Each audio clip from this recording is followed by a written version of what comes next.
Zulkarnain Al-Maduri Channel. Zulkarnain Al-Maduri Channel. Zulkarnain Al-Maduri Channel. Bismillahirrahmanirrahim. Kokam adalah Komando Kesiapan Angkatan Muda Muhammadiyah. Tujuannya jelas sesuai dengan Muhammadiyah, yaitu amar ma'ruf nahi mungkar, menjauhkan segala yang mungkar, meningkatkan orang yang ma'ruf, dan selalu menjaga kesatuan bangsa, menjaga NKRI. Demi Allah, mereka adalah hamba-hamba Allah yang berdiri tegak di atas Al-Quran dan As-Sunnah. Sudah pasti akan mengawal mereka yang berjalan di atas Al-Quran dan Sunnah, sebagaimana juga menjadi kiblat dari gerakan dakwah Muhammadiyah. Kokam adalah garda terdepan buat seluruh mereka yang cinta amar ma'ruf nahi mungkar. Bismillahirrahmanirrahim. Assalamualaikum warahmatullahi wabarakatuh.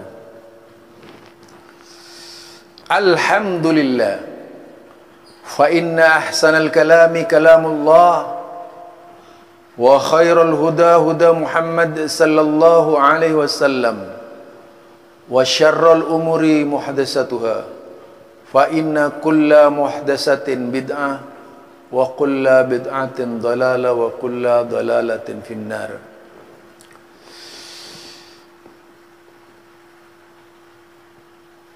Muslimin muslimat, mukminin mukminat, kembali bersama saya Zulkarnain Al-Maduri. Biasa dengan penjelasan-penjelasan sekitar pemahaman-pemahaman yang salah tentang Syekh Muhammad bin Abdul Wahhab.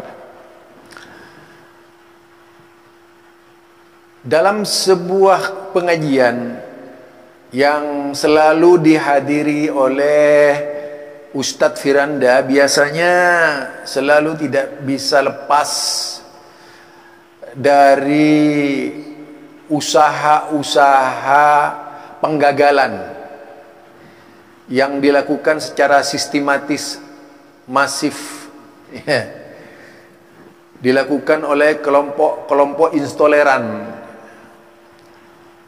kelompok-kelompok yang mengusung pluralisme tapi intoleran, kelompok yang selalu menteriakkan kesatuan NKRI tapi intoleran, kelompok yang selalu mengumandangkan Pancasilais tapi intoleran.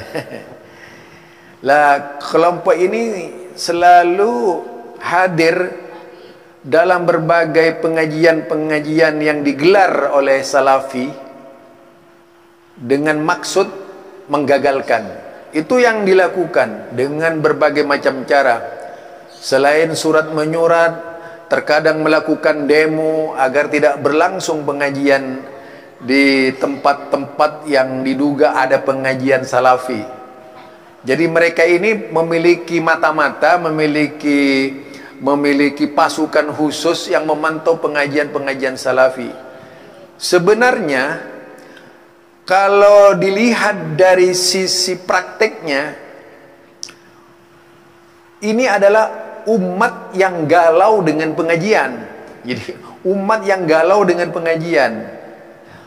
Pertama karena sudah memposisikan diri sebagai qadhi, hakim yang menilai benar tidaknya sebuah amalan menurut standar kelompoknya gitu. Sehingga diputuskan ketika sebuah kelompok disinyalir itu tidak sesuai dengan alirannya yang menjadi kacamata memandang kelompok-kelompok lain, lalu dibubarkan. Di antaranya ya yang dilakukan terhadap Ustadz Firanda itu paling sering karenanya.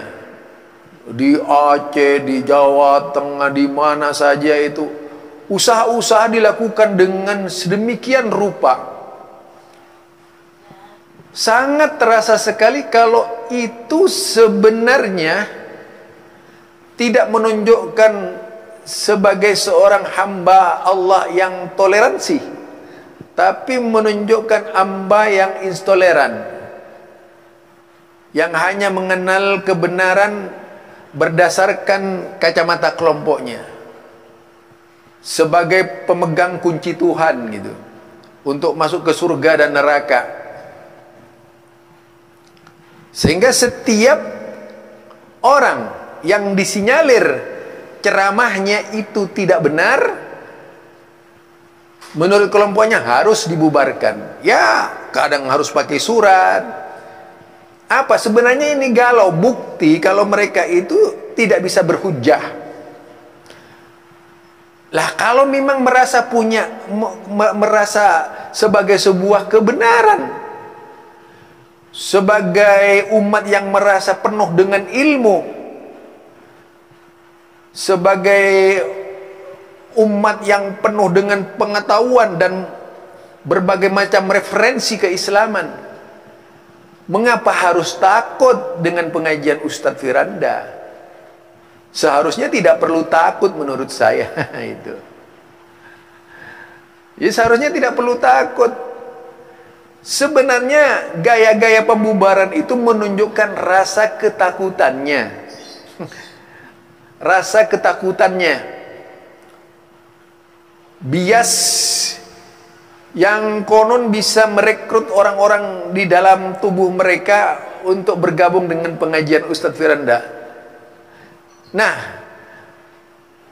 ya seharusnya kalau memang benar kan harus ditunjukkan kebenarannya, biar umatnya tidak lari, bukan sebaliknya membubarkan pengajian gitu.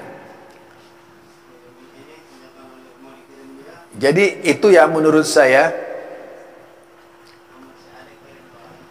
Oleh karenanya ayyuhal mustami'un rahimakumullah, apa yang saya katakan ini tidak lain supaya bisa menjadi bahan pemikiran kepada siapa saja yang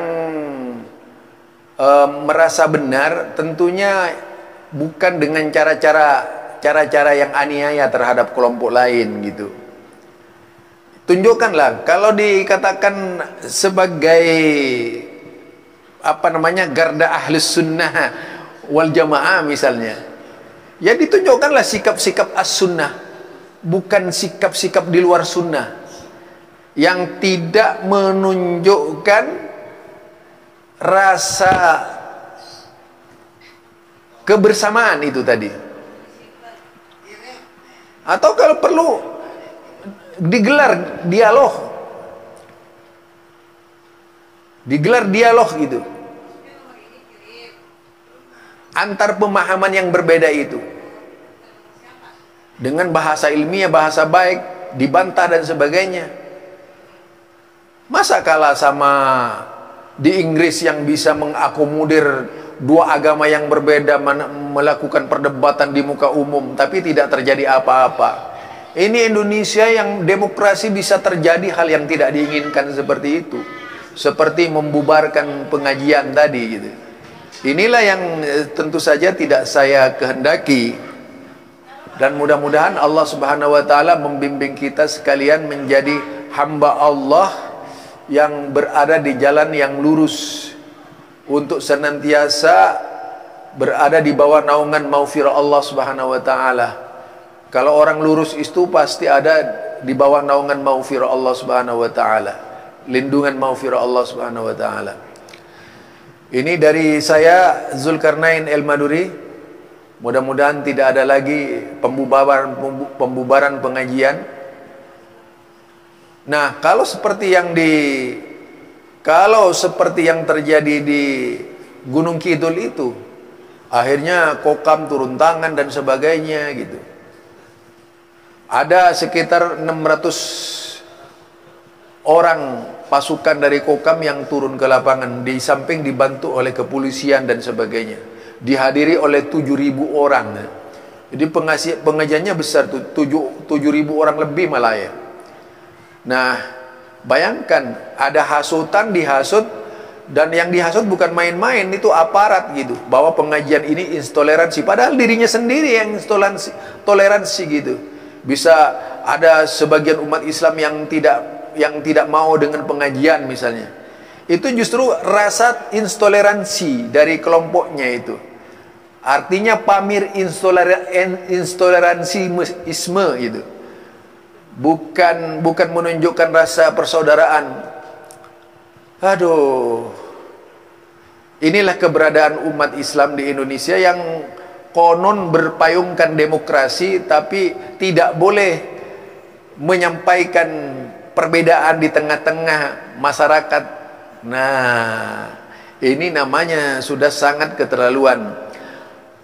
Subhanakallahumma wa bihamdika asyhadu an la ilaha illa anta astaghfiruka wa atubu ilaik. Assalamualaikum warahmatullahi wabarakatuh.